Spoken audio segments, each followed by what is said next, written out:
Terrible traditional art in Indonesia. In fact, this art can take the life of the perpetrator. In Madura carok itself is an act of murder carried out by the Madurese people to defend their self-esteem from harassment from other people. The main causes are abuse of other people's wives or disputes over land and natural resources.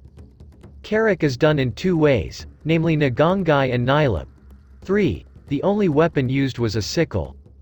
The requirements for doing carok are kadigdagan, tampung saring, and banda. And here are the cause of deadly carok in Madurese society. Abusing someone else's wife and children is a shame for the husband and his family. Madurese society considers wives to be part of a man's honor, so any form of abuse means seeking death. One of the principles of life of the Madurese people is to return something exactly according to the action received. If a family member is killed, the family will also respond in the same way. The carok winner always keeps the clothes and weapons of the opponents he kills and then gives them to the children and close relatives of the murdered carok perpetrator. The goal is to avenge his death. This makes carok something that is passed down from generation to generation. In cases of dispute, carok is used as the final method to resolve the problem. The parties to the dispute will hold deliberations first to reach a peace agreement. If no agreement is reached, then carok is applied. How carok is done? Carok itself can be done in two ways, namely gawking and snapping. Nagongai is openly challenging an opponent by going to his house. Meanwhile, sneaking means attacking your opponent from the side or from behind when they are off guard. Apart from that, carok can also occur suddenly without any prior preparation. This occurs when there is a sudden abuse of self-esteem. Carok clearly requires three conditions, namely kadigdagan, tampung saring, and banda.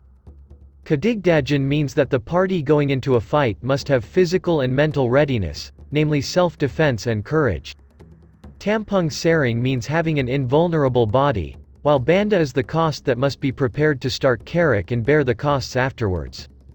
Banda is used to pay for invulnerable body spells, finance the death rituals of murdered carok perpetrators and reduce sentences in court decisions. Carok is only done if the party going to fight has received approval from their family. Apart from that, carok must be done in a quiet place and difficult for the public to reach. Carok perpetrators must also wear Madurese traditional clothing and are only allowed to use sickles as weapons. Before carok begins, there is an exchange of sickles and a message is conveyed to each family if they are killed. The meaning of the traditional art of carok in Madurese society. Carok is interpreted as a form of maintaining self-respect, especially in the case of a husband towards his wife.